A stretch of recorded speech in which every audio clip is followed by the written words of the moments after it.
All in favour say aye. Aye. Against? Carried. Declarations of interest. Have members any interest they wish to declare in any item? No? So that's fine, thank you. Confirmation of previous minutes. I need a mover and seconder. Move Marks, seconded Andre. All those in favour say aye. Aye. Against? Carried. Now we've got two public forum speakers. We've got Stephen Wood, who's speaking on behalf of Wednesday Wheelies, and we've got David Hawke, will talk to us about barriers to the public transport survey. Great. So, Stephen, if you'd like to come first to the table. I understand you're going around other boards as well. Yep. Good. So you're used to us and the formalities. You are board number 4 for me. Thank you. You have 5 minutes. Yes. Which includes questions. Yes. If you need to take more time, I have to ask the board for extra time. Thank you, but it's 5 minutes approximately. So can we put the screen on full screen? Oh, sorry. No. Wrong one.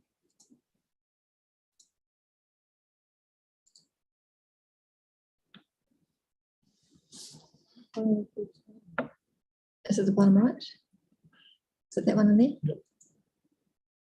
I think it's a PDF. It's a PDF. A PDF. Oh, it might be under view because there's an Acrobat viewer. So if you go up next to file and edit, go view, and then there might be a page layout. And then It's not full screen. a single page, would single page work? Oh, we could try it this way. Yes, I think probably best to start. Thank you. So the titles above there, I'm talking about thoughts on the cycleway and cycle networks from the way that the Wednesday wheelies get around your part of town. And the two maps there on the left is the way, I've recently come back to the city. I used to live here as a student, but that's a long time ago. And I've come back to the city early this year and got involved with this group called the Wednesday Wheelies. My former role was a research scientist and was living in other parts of the South Island for something like 30 years and come back. Part of this presentation is enabled because of the person that's put a lot of work behind this Wednesday Wheelie group, and that's Robert Fleming. So I'd like to acknowledge him. So the maps up here on the left-hand side is a map of the first plan of the major cycleway routes, and that's now 10 years old. It was a pretty bold plan. And the map on the right is the way it's looking right now. And that's the map that's printed on the corner of the cycle maps that we give out to people. So the next slide, please. When we talk about cycling, you've got to stop and think that not everybody's got the same attitude to cycling, and not everybody's the same type of cyclist. And this is a classification that originally came from the States, but is used by Waka Kotahi in this country. So in terms of attitude to cycling, there's a group of people who are never going to be interested in cycling. They're called this, they're labeled in this way: no way, no how. It's just not of interest to them, either because it's not available to them or just they're not interested. On the other side, the ones that are in red are called strong and fearless, and they're the ones that are out riding on the road and probably would be whether we help them out with cycle infrastructure or not. In between, there's the green cyclists, which are enthused and confident. They're already riding, but they could have a better experience if we provided better infrastructure and roads. The remainder that marked in yellow are called interested but concerned, and they're basically scared to get out on the road. The biggest barrier to them cycling is fear of mixing in with traffic.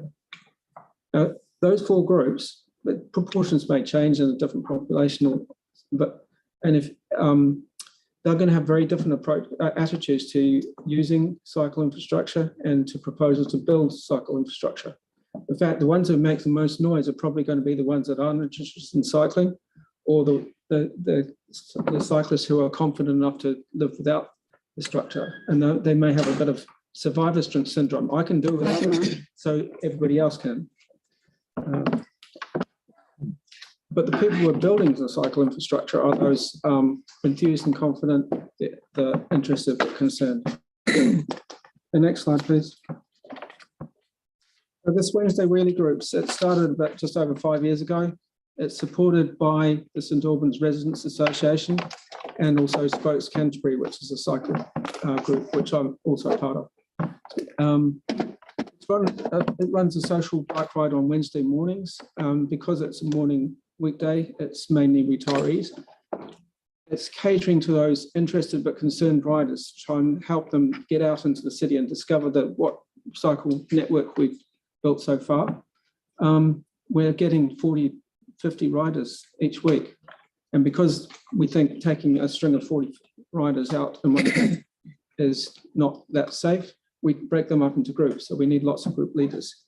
I'd only been going a few weeks before I got shoulder tapped to be a leader of these rides. Next slide. One of the things we do to help those leaders is actually map the routes on, so we can actually have them on the phone. It's like having a navigation screen on the handlebar of your bike to help the routes. And the next step was just to be able to map all of the routes that the group can take. So that is a picture of the routes that we're taking in your part of town. So the main thing is that we're using the major cycle routes where we've got them. We can get all the way out to town, like a ride to Prebbleton is a pretty stress-free ride because of the cycle infrastructure. We're finding connections between the routes. Sometimes that's a little bit quiet, and we've got to keep on single file and stuff. And the bigger arterials we're keeping well clear of. You know, Blenheim Road, Riccarton Road, Main South Road, Lincoln Road, Halswell, Springs Road. They're all places that we wouldn't take a group like this. So what we'd like to see more of, and there's some major cycle routes that are still having work on, the South Express in your part of town, out going out past Riccarton Racecourse. And then start looking at connections between routes. And at the moment, we're consulting on some of the ones that are connecting through out near the AMP Park, which will help make useful connections. Now, we've had 5 minutes. Yeah. Do I have extension of time? Yes, thank you. So I think if you wind up fairly quickly, Yep. and then there's questions. So part of it also is to think about what's involved in shorter journeys, because we're just a proxy for other kinds of riding. And in shorter journeys, a lot more of it is about the first bit and the last bit. So safer speeds around the kind of destinations that you're visiting, safer speeds around neighbourhoods where people live. And then more and more journeys of these short journeys are enjoyable and possible by bicycle. So you can also promote cycling with some sort of events. And we have the cycling event Biketober, which involves trying to encourage people to go out to places around town. So that's all. It all started because after my annual plan presentation, a map like this, one of the councillors on my side of town said, "Come to the board," and I thought, well, if I go to one, I should come to all. So Thank you. Thank you. Any questions? No. Thank you very much for coming in. Just to Appreciate it. thank you. Thank you. Truly impressive. David Hawke is now at the table. You're fairly used to speaking here. And if you could say who you're... Adele Carrots. Oh, from hello. Yes, I've had emails from you. Hello. So for 5 minutes, and if we need more time, we get an extension from the board. Thank you. Okay, so Tēnā koutou, as Helen has said, I'm Secretary of Halswell Residents Association, and Adele with me is our Treasurer. So I think you've been to speak with the board before?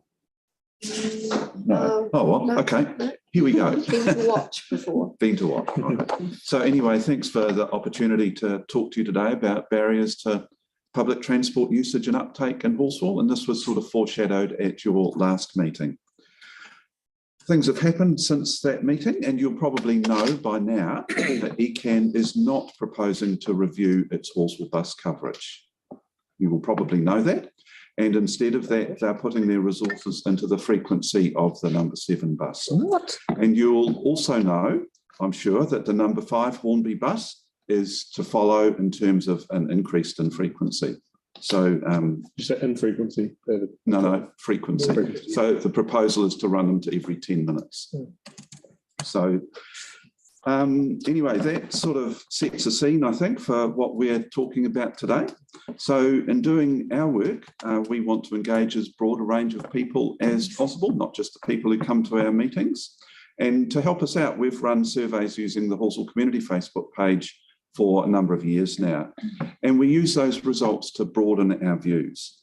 So the one that we're talking about, as I said, is barriers to public transport. And we wanted to capture both users and non-users of the bus, because ultimately we want more people on the bus. So we've got just over 240 responses so far. So for us as a residents association, when we're talking with public transport, dealing with multiple agencies makes things more complicated. That's a very polite way of putting it. And so if we've already talked to ECAN about the results of the survey, but key results for us is that a third, 32% of the respondents don't have a bus stop within easy walking distance. And that's really telling, especially given ECAN's decision not to run a Halswell route review. The other end of the journey, perhaps a little bit more positive, about 3/4, 72%, have bus routes to go where they want them to go. Another part that plays really heavily into ECAN is about a half of the respondents, 47%, don't want to change buses to get to where they want to go, which is perhaps not a surprise. And a tweak on that, and often people forget about this, about a quarter have really complex journeys, which makes catching the bus a little bit more problematic. So an example would be someone who drops children to school on their way to work. Where I want to spend most time is the question of bus stops, which is more of a city council responsibility. And a key result from here is over half, 54%, would not feel happy sending an 8 or 80-year-old to the nearest bus stop. Too dangerous. And this is a real impediment to building bus patronage. For us, the Way Safer Streets program ignored that issue, even though it's been there a long time, building more and more severely, and we thought it was well known to City Council. Nearly a half don't think bus stops provide adequate shelter. And a significant number don't feel safe using them either. And something that we think is really important for particularly the councillors among you, 63% think secure bike or scooter parking at bus stops would help them catch the bus more often. So there's the Greater Christchurch spatial plan is out for consultation at the moment. I haven't read it, but Yeah, that's right. So I don't know whether the board is putting in a submission on that, yes. but that has real importance for this area, real importance, because of that major interchange that's proposed for where Halswell Timber Company is now. So that's just a snapshot, but actually, you know, it's just a survey, but they actually gel with our individual experience of using the bus anyway. So thanks for listening. Kia ora. Thank you very much. Now, extension of time, going to have that moved. Mark and seconded Sarah, thank you. Go ahead with questions. Andre. ECAN not reviewing is news to me. They certainly haven't told us. So this is fully news to me. The last I heard from them was in a meeting with the ECAN staff saying, yes, it's all underway and happening soon. So this is news to me and I'm pretty pissed off to hear it. And I'll certainly be sharing my views with them in a polite manner. Yeah. When did you find that out and what explanation did they give and how were you informed?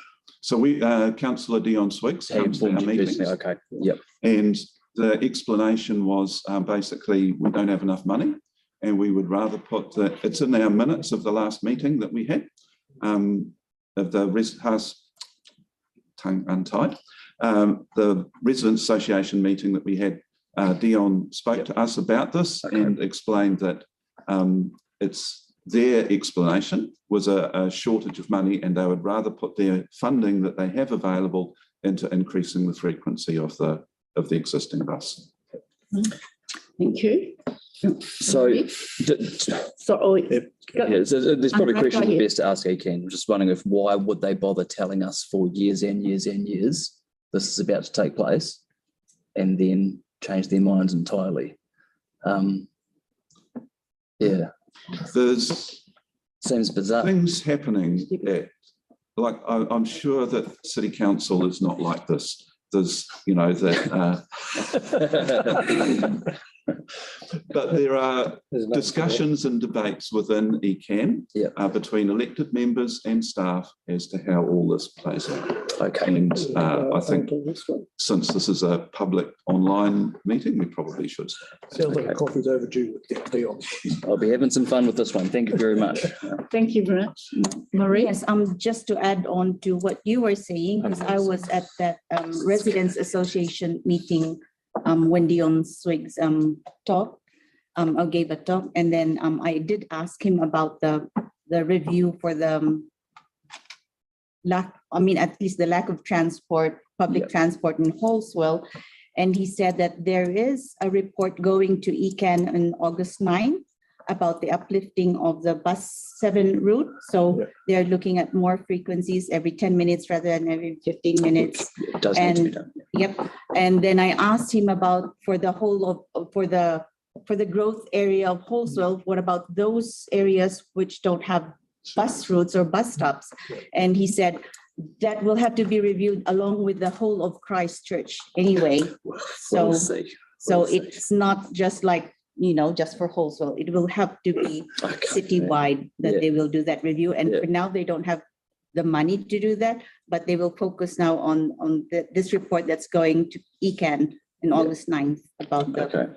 So David, So instead of looking at a growing area that's expanding with thousands of houses, they decided to look at it citywide rather than look at a growth area and look at, So David, I guess Good on them. I can ask a question. Are you planning to go to that August 9th meeting?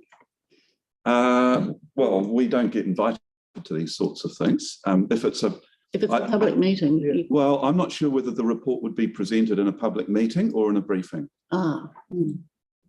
So if it's a members, it was a briefing. I felt It's a briefing, is it? yeah. I think so. Yes. Because I think if it gets to the formal meeting, you could speak and we could come down and speak too.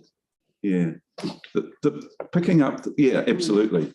Picking up the point that Marie made though, is there's this guy called Martin Luther King, and he said in a different context, later really means never. And if you take what Marie has just explained, the scope of what they're talking about is absolutely enormous. A citywide bus route review, they don't happen very often, and they are extremely expensive and they're extremely contentious. And, like realistically, is this going to happen soon? And I would say King's later means never is probably not too far off it. But where we would see what is actually likely to play out, and this is where the Greater Christchurch Spatial Plan comes in, is that interchange off the end of Aidenfield Drive, Halswell Timber Company, will have provision for park and ride in ECAN's mind. Now, ECAN doesn't provide the park, it only provides the ride. And so, the need for that area to have park and ride set aside with the park actually upfront, paid for, contracted, right at the start is really important, because without that, there will be no park, and therefore the park and ride thing falls over. And we've seen that in Halswell, where a lot of enthusiasm for council for park and ride, but no park provided, so no park and ride. So just another question from me. Do you think they have made a mistake in taking away that bus route? The review, it's always going to be complex. And, there's never a single simple solution to a lot of these things. And I know that, I can't remember whether Dion talked about this or not, but one of the things that ECAN's been quite keen on is demand responsive transport. They call it something else, but that's what it's called internationally. And they've done demand responsive transport, which basically means you get on the app and book someone, they come pick you up. They've run this in Timaru and they think it a great success. But every journey has cost ECAN $65. And if you think of it costing $65, there's another outfit called Uber that probably don't charge $65. And that's where the money's at. so you know, it's I think basically the ECAN has got to deal with a very complex urban form, and how you organise people to move within that urban form in an efficient, climate-sensitive way is really challenging. It's called intensification. Well, it isn't intensification, though. It's urban sprawl. Yeah, that's It's urban sprawl. Well, Yeah. not very, It could- urban sprawl is sprawl. Yeah. And so how do you have effective public transport in that? And potentially that North Halswell interchange, if it facilitates a good system of park and ride, especially including the option for people to bring their bikes and lock them up, and that will actually could be part of a good, cost-effective, efficient solution. Okay, Yep. well, thank you. Now, any further question? Yeah, sorry, just one last quick one. Okay. On a positive note, retaining the 125 service past the airport is a good thing. A lot of people have no idea that they've got a bus from Halswell to the airport for $2 or less. Yeah. How do you reckon we should go about getting that word out there? Because a lot of people won't be aware. You catch the bus, it. go to the airport Oh, more use it. often than I do. I think it's definitely a matter of promotion, and whether that be social media promotion or whether it be weather drops or whatnot, it's promotion. People need to know that it's happening or not happening, right? And reliability and timing. If the bus doesn't come on time and you have to catch a plane, that's not going to work. So the bus has to be reliable before you promote that it's available. So it's a balance. Could maybe put a sign underneath the parking fees outside the airport, $15 for 1 hour. Oh, don't like these prices? Did you know you can get the bus for $2? Don't think Christchurch Airport will like that, though. Okay, now, are you wanting us to do anything, or are you just informing us? It's mainly informing. Informing. Yeah, it's informing.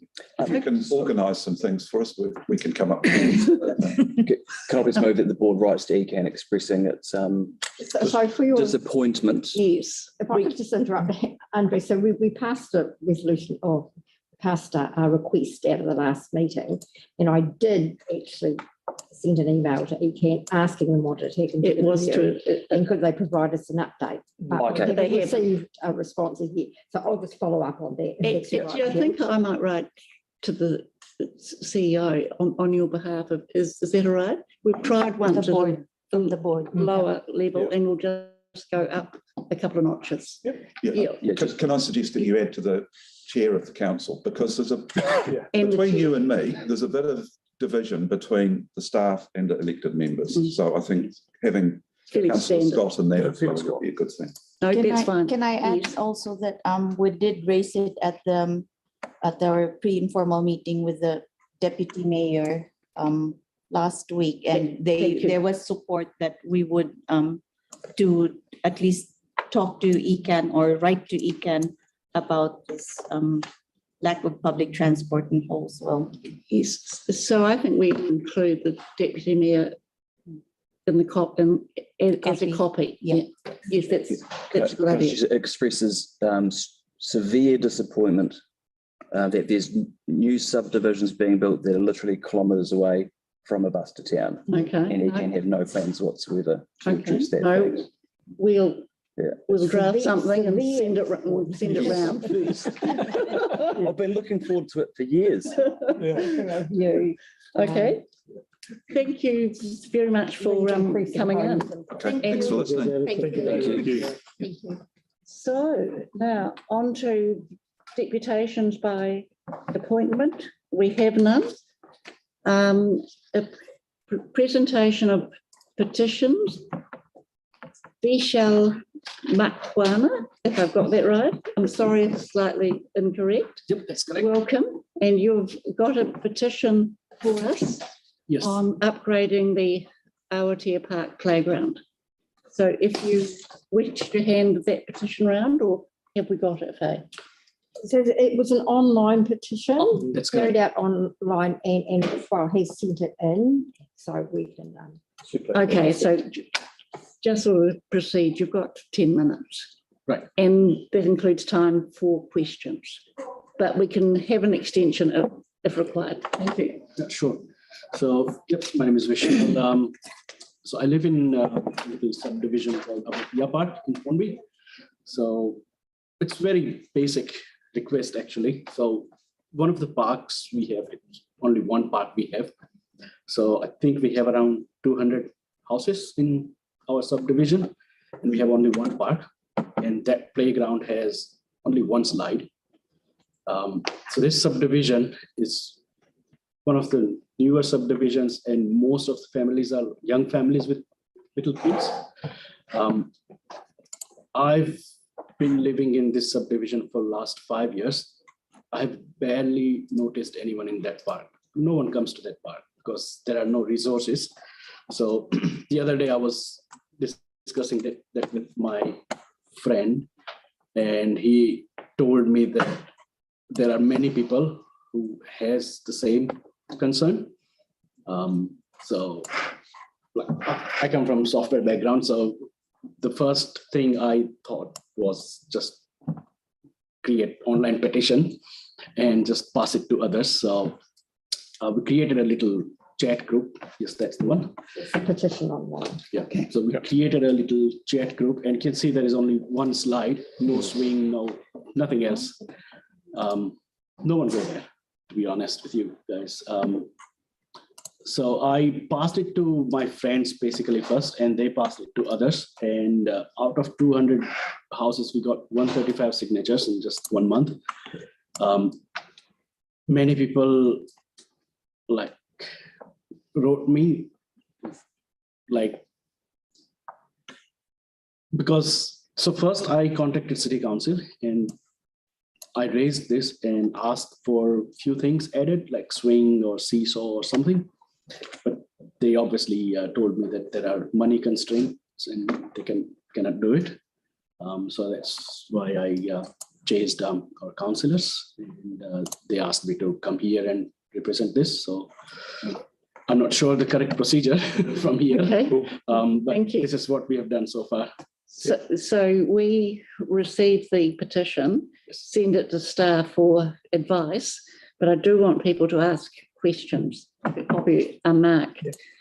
So I guess the obvious questions is exactly what would you like added to the park? So Right, so that's what I've written in the It's all petition. written as well. down. Okay, that's good. Second paragraph. Yep, and as I guess information, I do have a question with the Office of the CE already, asking how we can do this. Seeing as how it's such a recent park, I would like us to go back and talk to the developer. So I'll get some team to follow up that with the office and see if we can get some answers on how to do this one. Because that was one of my first questions, like who to ask, City Council or the developer. Thank you. We were not sure. Sarah? My concern is there appears to be like quite an established like facilities there already. So you're saying that no children generally use those ones? So there are a couple of these. I've never seen anyone using them because I don't know what you could call them. So the only useful thing, the people, children, they use only the slide. So it's for older children, is that rather than you wanting things for the younger children? Yes, so at least swing or something, because I'm just looking at what you're requesting: the swings, climbers, picnic table, barbecue, flying fox, seesaw, sand pit, and a monkey bar. I don't have to be. Yeah. I guess So, if, what do you do? well, at the bare minimum, what would Swing. At least maybe flying fox, swings, I or think seesaw. flying foxes are quite expensive. That's my only concern. Yeah.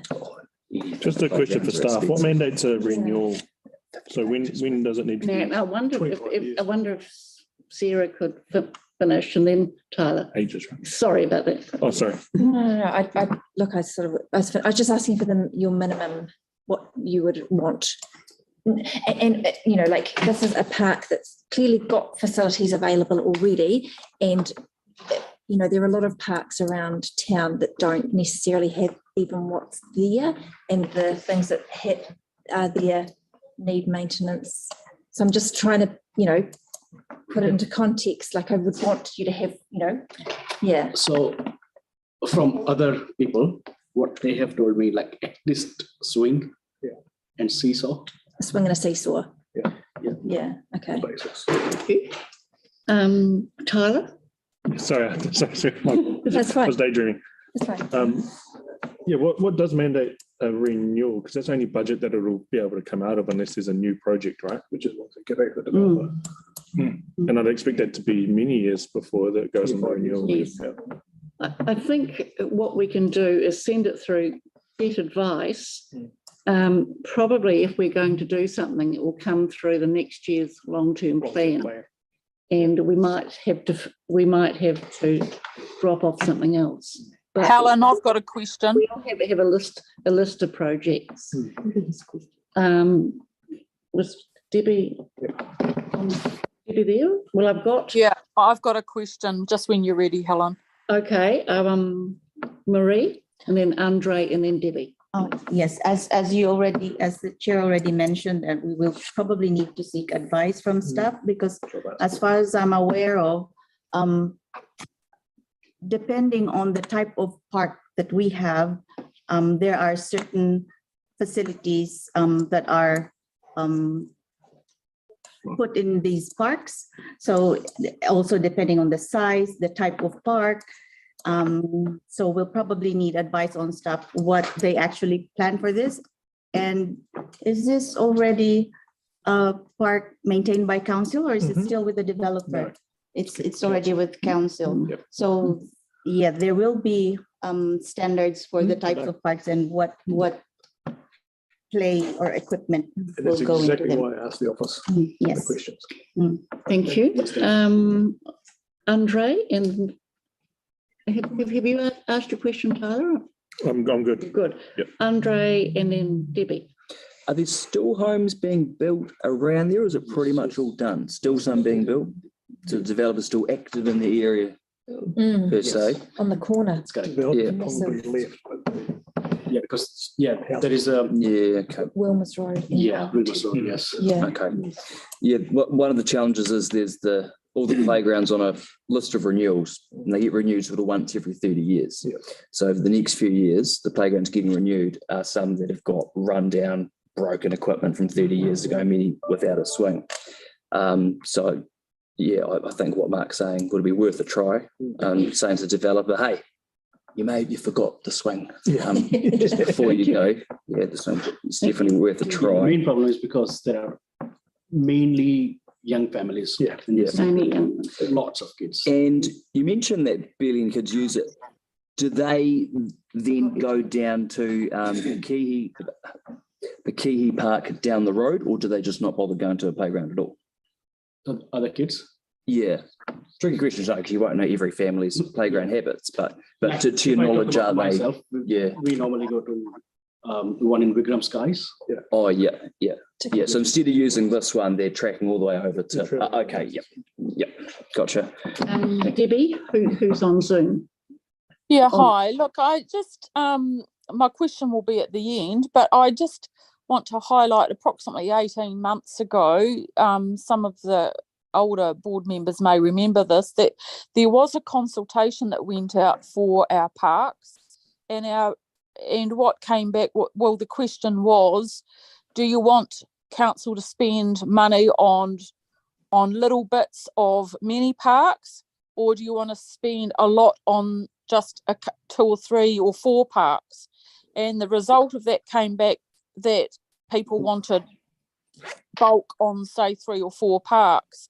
So that's where the attention has been I'm presuming of late that the expenditure has gone into approximately 4 parks with little expenditure in other little parks. So I'm just wondering if you were aware of that consultation at that time. That's a Because question. it was quite a big consultation. Michelle, have you, Different were area. you aware of that consultation? Okay. And it may not, yeah. Now I've Can I- got can I- Tyler and then Mark, and then we'll have to line things up. Quickly jump in. That consultation was for a completely different area of Halswell, nowhere near this. So Okay. And it was That was for some, park like, specific. That was for some like 30-year-old playground. I made a or 40-year-old submission of that one even. as well. Yeah. Okay, thank you. Tyler, have you had the question? Yeah, I'm just thinking about future proofing, and say this doesn't get across the line with council in any way around budgeting renewal projects. There may be some way for staff to be able to provide some sort of help with design if the community would be open to fundraising for something. Would you be open to fundraising for like a swing set, etc.? Not sure. I'm like what I've heard from others. I'm not sure if they would love to. It does have complications because that they are trying to do something in basketball hoop, and that seems to come into difficulties when you've got private. Yeah, there's private contractors and Basketball. council, yes. But anyway, look, it's a possibility. Now, Mark, I think this just the last a quick question. one on the back end of that. Service clubs like Rotary or Lions, whether it's worth Mean shed. we can try and work together with other groups and yourselves and see if we can't find a solution too. No, that'd be awesome. Yeah. Give the developers willing to work with it. Thank you. Thank you for Thank you very coming much. in. It's a really active approach on No, this. thank you very much. Thanks, Thank you. appreciate it. Thanks, mate. See what we can do. So there's a suggested resolution up there that we might like. And we need to keep it on our list, our kind of, we need to have a list. So could we follow up on my questioning through the office of the CE and we can get some advice as to a way forward with this? You okay with that? Yes, Yes. this would go to the park. Tell us if we will not accept these options. Yeah. And then the other color that is outside. Okay, action agreed. Cool. Sure, good, thank you. You need to move in a second. Yep. Now we're coming to item And we need 7. to move in a second to Helen and a vote on it. Moved by Mark, sorry, seconded Marie. Now we're coming on to A a vote? notice of, All in favour? oh, sorry, I've just, all those in favour say aye. Aye. Against, carried. Sorry about that. Now, the notice of motion, just before we start on this, I've had 1 or 2 comments. People would like at times a more formal meeting. So I think what we'll do with items, we'll run them formally, which will mean it's question time or it's debate time. And I'll make it clear when it's question time and when it's debate. So if it's debate, there's not normally no opportunity to ask further questions. So make sure you've got your questions answered in question time. Great. Thank you very much. Now, the notice of motion, do you wish to stand, or not stand, but do you wish to speak to this, Andre? It's your, you can stand. I can stand and speak. We have to stand once. Or we can all move. Sorry, that's the- Yeah, I'll introduce it and just Thank explain explain how this has come about. So 2 of our key busy roads in Halswell, certainly in addition to Halswell Junction Road that we've heard about recently with the night stream school students, that issue's officially been raised very loud and clearly.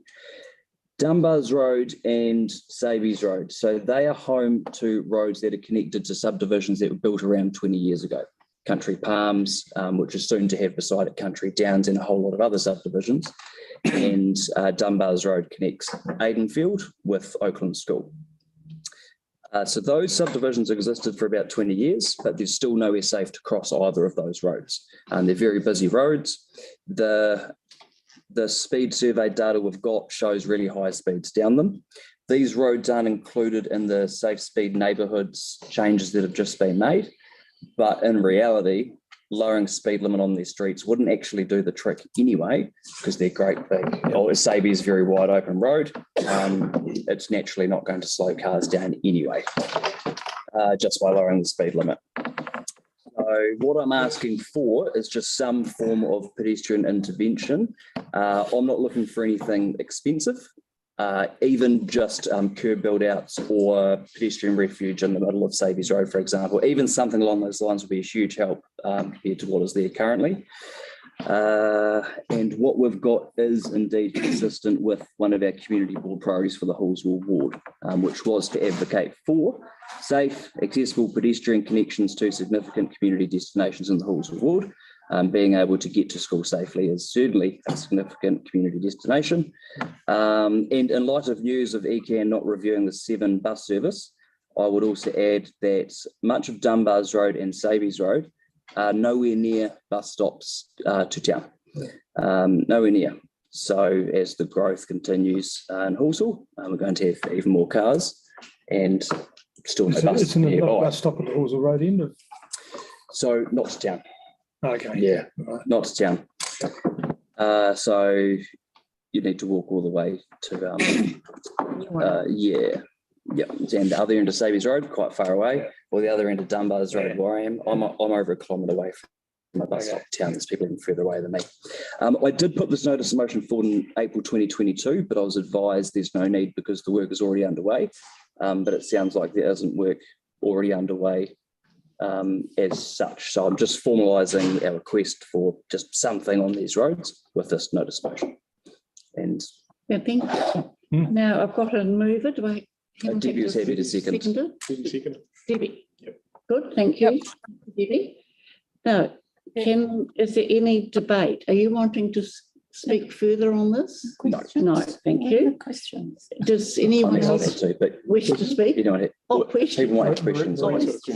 So Andre's debated, but we're going to have questions. I've introduced it. I've introduced it. Yeah. If people debate against it, then I'll have to debate back for you. I'm all for this. I'm very supportive of this. Just a question because I'm new to notices of motion. So so I'm just asking because I think we talked about this at the last meeting at the members exchange, and there was already word sent to staff to look into this. So what is the purpose, except for formalizing it, the notice of motion? Is it still the same or is it? Because those conversations have been had before our meeting last month. So for example, in April 2022, I was going to put a notice of motion forward, but I was told there's no need because the work's already underway. But a note we're looking at says that only as of our meeting last month, now it's being looked into. So hold on, we're going to be looking into this 15 months ago.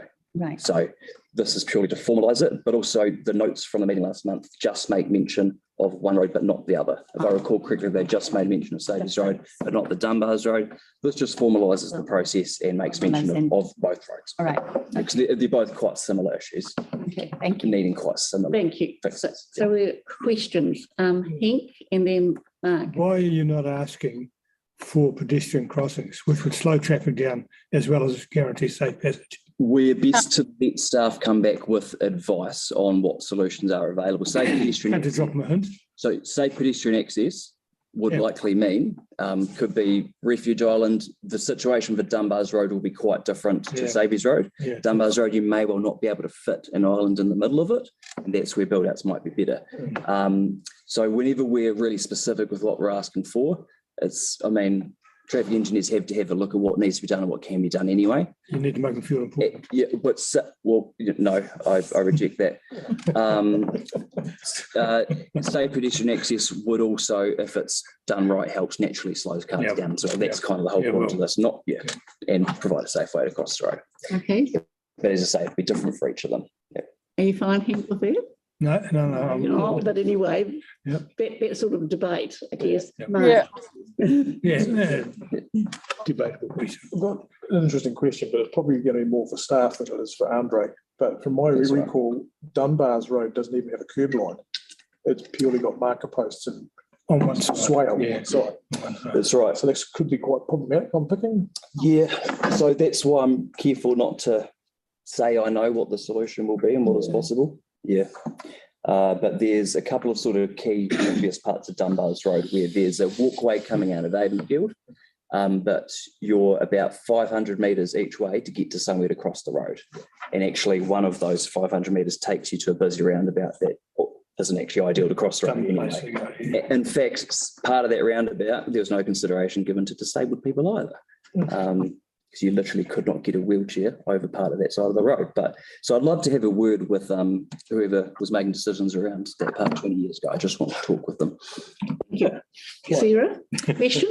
How much additional weighting will the fact that this is a community board plan priority? How much will that help? Absolutely no idea, but it's an important factor in decisions we're making that it's in line with what our priorities are.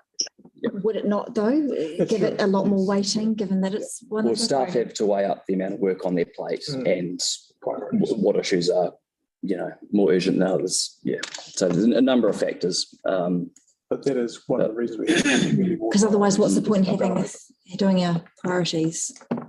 Sorry, not the question for you, but just pondering.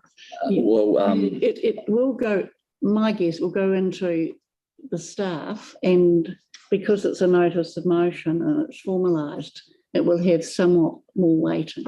Okay. I would say, yes. I can't answer, but it makes it more formalised. I would hope for unanimous support from our board in line with our priorities and staff being able to deal with it as soon as they're able. Thank you. So I think, so we're now into, would you like Andrew at the table? Did Debbie have a question? I've got Debbie as seconder. I've got a question. Any further questions? Sorry, I don't have a hands up thing on my cell phone, so yeah, feel free to check in with me every now and then to see if I do have a question. But yeah, good on you, Andre. This has been a long time coming. This is a question, Debbie. Debbie. There might be well, that's because I don't have a hands up on my thing and you didn't ask me a question. But anyway, that's okay. Carry on as you were. Okay, thank you. I'll come back to you. So we're moving through to actual debate now. You've heard from Andre. Is there anyone else want to speak other than Debbie? Debbie, go ahead. Okay. Debate.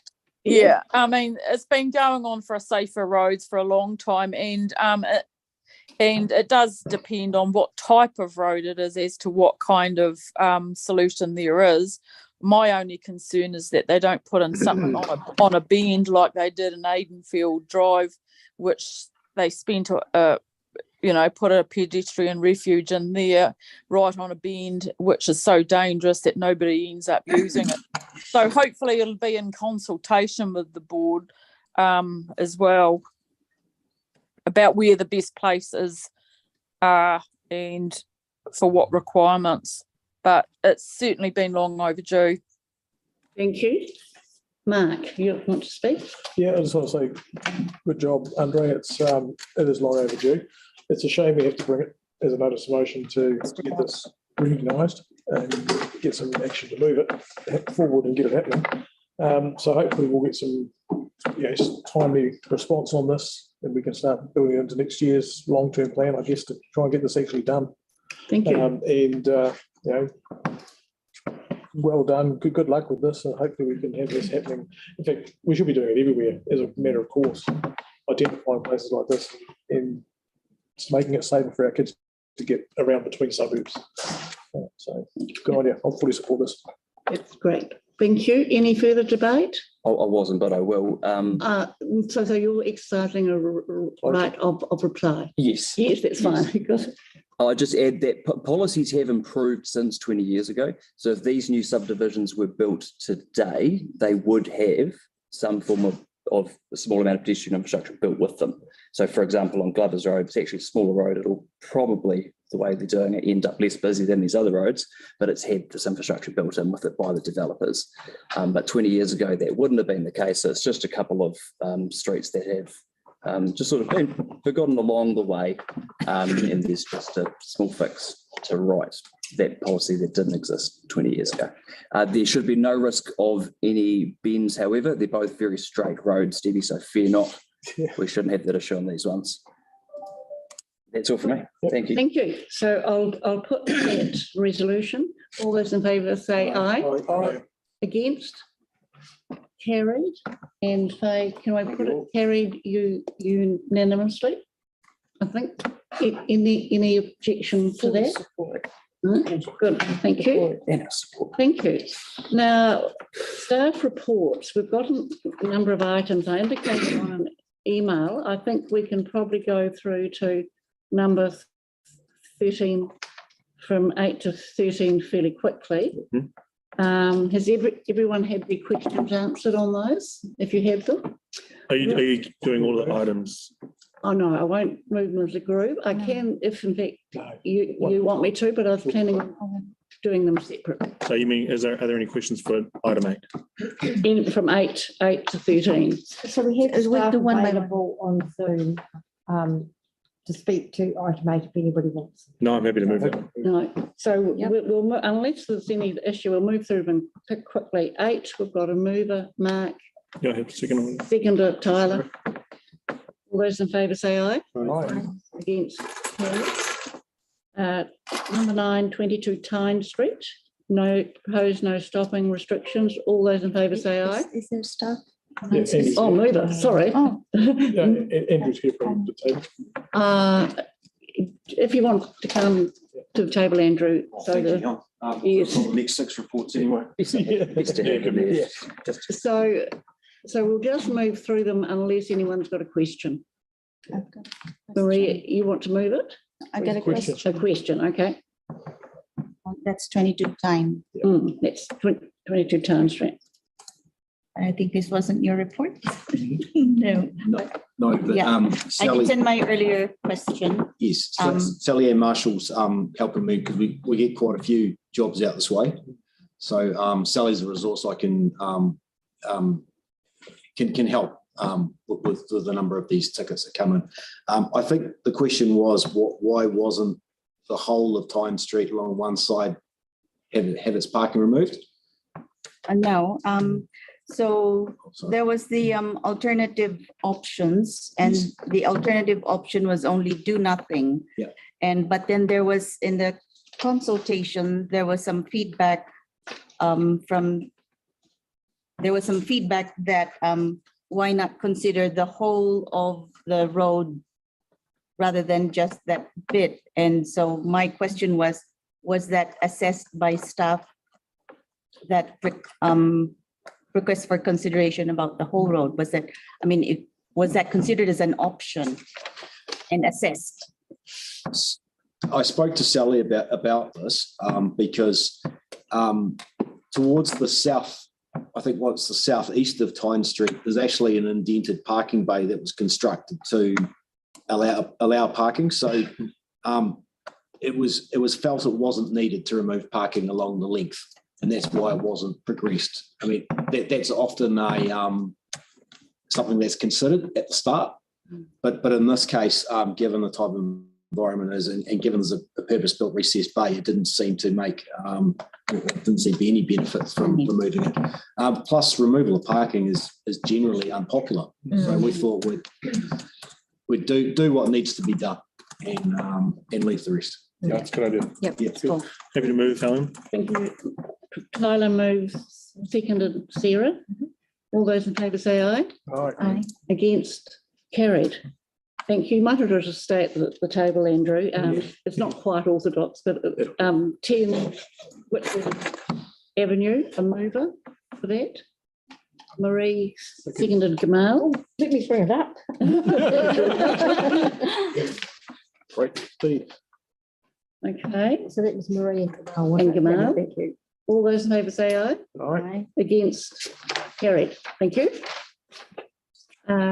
On to Clyde Road. This is outside the Kate Shepherd House, for those who are not quite aware of that. That's the house that Kate Shepherd ran the campaign for suffrage in. So it's it's just been recognised and purchased by Heritage New Zealand. So it's been under recognised really, but that isn't really the issue here. So it's parking restrictions, a mover. Very happy. Question. Good, thank you. Go ahead. So paragraph 5.5, public consultation. It says a consultation occurred from November 28, 2022 to December 16, 2023. Is that 1 year? Is that a typo error? Yes, that's a lot. Well, that's not very good, is it? The consultation's still open. My apologies. I just noticed that. Wow. That is a typo. Okay, Very good. just wanted to be clear. It's still. Yes, actually. Consultation was actually Can't get undertaken anything past Marie. as part of a project, and it was actually undertaken mainly to do with the bus stop changes, Right. which is in the Fenton area. So we utilised that process to find out information about the proposed parking changes at the same time. So that map and the consultation summary, I think, is actually taken directly from the other board report. What's that thing on that map? I'm not sure. I think it's actually someone's anchored the search in Smart Map. Right, okay. Yeah, I wouldn't normally show a consultation map and perhaps in that same way. So I don't know, but I think that's what it is. It's actually they've centered it on that and fanned out from there to search the information from the ownership. Thank you. So someone moving it? Very happy. Tyler, seconded. Marie. Any debate? All those in favour say aye. Aye. Against, carried. Oak Ridge Street, number 12, proposed stop controls. Questions? I understand you were liaising with some of the residents on here, so you've already given them a heads up on. Nice one, thank you very much. Yes, and it Nice links one. in quite well with proposed pedestrian improvements, because one of the issues that is occurring is the speed of vehicles that are turning, which resulted, we understand, in the pedestrian island on Nichols Road being hit. So the vehicle went through the the give way control, looking to the right, not looking to the left, we believe. So this all ties in quite nicely with what we hope will be a project that's funded, and we can do some improvements there, because it's got about just over 2,000 vehicles a day on Oak Ridge now. Yeah, right. Yeah. Makes sense, thank you. Any further questions? Mover and seconder, please. Mover, seconded, Andre. Any debate? All those in favour say aye. Carried. Number 13, Horsville Road at Village Lane, proposed must stop markings. Any questions? Andre and then Marie. Can you please just clarify that this is indeed a state highway, but that we have got the delegation to do the bus lines, but only Waka Kotahi can put in yellow lines right beside those bus lines. Have I got that correct? Yes, that is correct. Yep. And it is a matter which there are discussions between staff at both organisations, because yes, that they, in order to implement our current best practice, what we talked about with Amy's Road, the other bus stop, it does make it a bit more complicated when we've got a state highway. Luckily, in this case, we've got a very large driveway at the head of the stop, so it's not perhaps as critical, but it will certainly help to have those no stopping lines in place. So we'll put in the bus stops, and then presumably Waka Kotahi will come in with a different contractor some months later to put in the yellow lines right beside that bus stop. Is the yellow lines to indicate the bus stop? No stopping. Or the no stopping? Well, two different things are needed right beside each other. Yeah. But we can only do the bus stop. Then they have to do the yellow lines. Okay. Thank you, and thank you for your patience. And you had a question, Marie? Yes, I actually got confused. Reading the report, my understanding is this is what we're wanting to do is an existing unmarked bus stop is to be marked. But then when I read staff recommendation number 1, says that a bus stop be installed. Yes. So I got confused there. It's the terminology we use for in order to mark out a bus stop. So we're effectively revoking what's there now and putting in a new bus stop, which largely covers the extent of the old bus stop, but sets it to wider parameters. Yes, wider, longer length. Because at the moment, a bus stop is 6 metres either side of the sign legally. But by marking it, we've gone for that wide. It was quite a difficult one to describe, being an existing bus stop.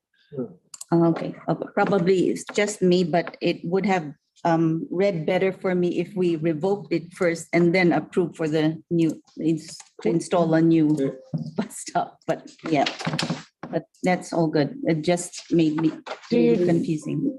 Need to revoke, Andrew, or not? Yes, we do. Number 2 is Yeah, revoked. that's standard practice is we revoke anything which could be in conflict. Okay. And having 2 bus stops one over the top of another would be considered confusing and potentially problematic for enforcement. Okay. There's slightly different positions. So it was just because the order of the recommendation was I can hear you on that one. revoked It's a first and then planning. approved. Yes. Okay. Thank you. Thank you. So are you changing the order, Andrew, then, or are we leaving it? I will seek clarification from legal services on that, because I know this has been considered in the past, and I think, if I can interrupt, I think it's because it happens all at the same time. If you look down at 3, the resolutions both take effect when the new markings go in. The revocation occurs at that time and the new bus stop goes in at that time. So it actually really makes sense. I don't need it to be changed. I just said I got confused, but the explanation was that it's happening all at the same time is fine with me.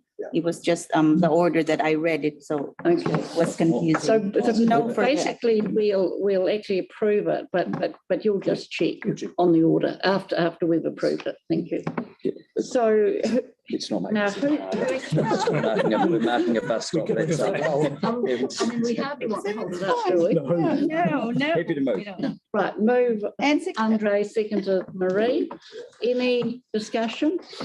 Let's do it. Right, all those in favour say aye. Aye. Against, carried. Thank you.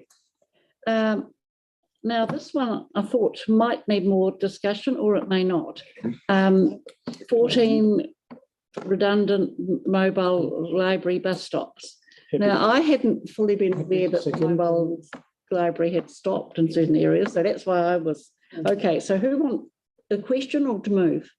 Move Mark, seconded Mark. Any questions? Nope. Any debate? All those in favour say aye. Aye. Against, carried. Great. Now we're on to, thank you. Thank you. Thank you for your hard work, Andrew. Beautiful. It's been very good. Now 15 is the Waipuna Halswell-Hornby-Riccarton Community Board Youth Development Fund delegation. It was mentioned at our briefings, and the proposal is to move anything under $350 per young person to staff. So if you approve this, you're delegating that to staff. So we'll start off with questions. Any questions? Well, I have a question. Oh, Sarah and then Debbie. I did just note on 5.3, the yellow background indicates the items recommended to be changed, but in the middle part, there's 3 points that are Ys and Ys. I don't know what the difference is. They're new. Between the... This three? Yeah. They're new. Oh, they're in addition. Are you meaning on the table, sir? Yes. Social. So it's not an amendment, it's Social additional. development. Oh, I see. That's fine. I did ask it. Makes sense. Did ask it.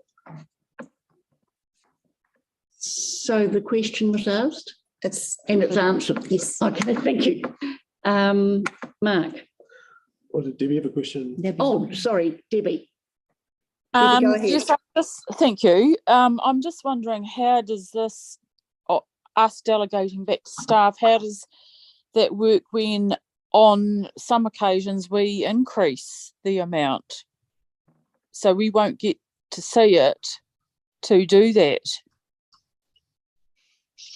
So how will that work? That is correct. It's happened once. Because a recent example was that yachting. I think came in at low, we bumped it up, I think. And I think if staff feel they'll, you know, that they need more, deserve more, they will bring that report to the community board so that the community board can give more. Certainly in my circumstances, if there are circumstances around the young people applying, you would want to give that opportunity to that young person to for the board to be able to increase it. Yeah. We are looking here at consistency, so that whilst there are some that have some very big costs, and will apply for more because they can apply for more. There are some that just recognise they'll just apply for what they know the board usually gives, and so what they're applying for is not necessarily representative of the amount that they actually have to contribute. So just bearing that in mind, some will apply for absolutely everything. So Marie, does that mean that we still get to see what has been requested and approved by staff? Yes, we will be doing, there will be a regular report. It will be in the area report, and in every area report existing already is the list of all the funding decisions that have been made. So it will be in that every single area report, but we will also do a summary as well regularly. Okay, But you can't change it. We're still on questions. Tyler? I think it's clear actually, now looking at it, is around if they apply for more than 350, it comes to us, even though the recommendation might be under 350, right? Yeah. So say you're recommending. No. Okay. So if our recommendation, so there's some people will apply for 100%, yet we know that actually they've got opportunity to fundraise, or you know, you ask them the question, if the board doesn't give you any money, what are you going to do? Oh, well, mum and dad are going to pay for the full amount because they can afford to. That would factor into your recommendation. And whereas if you've got a kid who said, well, actually, I'm not going to go, and then you would look, right, oh, well, we can do 350, or actually it needs to go to the board because there are circumstances around it. Needs to make that decision. Okay, so just for me to be clear, so say they apply for 600 and you're recommending 349, it's just, so would that go across our table or would that? No. Okay. Okay. Oh. So usually where the staff would recommend the 300s for the internal stuff, the domestic stuff. Okay. Usually if it's a international, it's 500. The exception is if it's a group application. So if there's a whole heap of, say we've had the Villa Maria choir at times, who there's been 10 of them have all come. Now, obviously doing $300 for 10, that's actually quite a good chunk of the discretionary response. So we usually do something like maybe, depending on how much funds is there, but like 75 each or $100 each or something like that. So that's where they could change. So debate, is it, if you all finished questions? One more question. Yeah, one more. So over and above $350 would come to us, and it would remain exactly the same as current, that we, within a certain period of time, you need 5 responses. Yes, there is that option. We have also put another option in the report there that, and that's just something within just a different board have done, and we've just done it, put it in there for you to have a think about, that they delegate, instead of having the 5 members, they delegate that decision-making ability to the board chair and deputy chair. So you might choose to delegate to 2 members of the board to make those decisions. Can I ask a question? If we did approve the delegation, and say it went to the board chair or deputy chair, would everyone be informed of it at the time or not? No, the You delegation, So it the means decision held over to those two people, and then you report back. A report to back. the Community board. I mean, delegation, the council have delegated you, the community board, certain powers, and you don't, when you're making your decisions, you don't go back to the council and say, we're about to make this decision on those yellow lines. The council trusts you to make those decisions. Now, this is about you trusting staff and their knowledge and their experience to actually make those decisions up to 300. Got Mark first. Mark first and then Andre. I've just got one nagging thought in the back of my head, and it might be completely irrelevant, but I'll throw it out there. Is there a litmus test done on applications that might have some political kickback on the members if the delegation is exercised and then something's politically unpalatable is done under delegation and it kicks back on us? So- We're the ones that wear it. So in my experience, where this has happened in other areas, there hasn't been a political kickback. I mean, the lightly political kickback that I have seen, and actually staff have been asked to withdraw that application, is when a staff member put in an application for their son or daughter. And the only other kickback would probably be that I'm aware of is a community board member applying for their son and daughter to the youth development, and there was that political kickback. If in those circumstances, we're more than happy to come to and talk to the community board about that. Both of those situations, the applications were withdrawn. It was felt politically unwise. With this amount of money, the 350, the risk is relatively low. Yeah. I'm just aware that, if things automatically get approved without us touching it and having any involvement. No, and that there are end of the day, checks and balances all the with ones that staff and staff conflicts as well. So there are checks in place. And the staff being delegated decision-making authority, it's not new. As we said, some of the other boards have already been doing it at the Youth Development Fund, but even at the Metro level, for the Metro Discretionary Response Fund, the councillors will be aware that the staff have a delegated authority of up to $15,000 for decision-making there. It goes through checks and balances there. So, I think it's not as if it's a new system that's being proposed. Question, Marie? Yes. Yeah, thank you. Yes. Same for both options, staff or the two delegated board members. If there is a conflict of interest, who deals with? So if someone applies and there's a conflict of interest, so then staff will remove it and it would go to somebody else. It would go to Within staff? More than likely, but it'd go to another staff manager or another manager, Jess's manager to actually oversee it and make that if there was a conflict of interest. And we already have within our own staff team, we've already recognised at times that there are some conflicts of interest sometimes that we may have. And so for example, I have a conflict of interest, I won't assess an application that I might have an interest in. So I'm involved in softball, so any of the softballers, I don't assess. Okay, thank you. So we've had enough questions. Clarify on that? I had a good Sorry. Question? Yes. Just so the delegation is to Jess only. So if she has a conflict, for example, it would kick up. Would you anticipate it would then come to the report? Yeah, it would come to the board. So Not the to the board, process not is to the your same. So manager. the team do the assessment and it comes to me for that approval. So if I have a conflict, then that would be escalated up. To your manager or to the board? To the board. To the board. To the board. Yeah. So has someone moved this? I just haven't had my question. Yeah. Question. Question, thank you. Thanks, Andre. Sorry. If the two chairs had declined an application or not responded in time, would you then let the board know?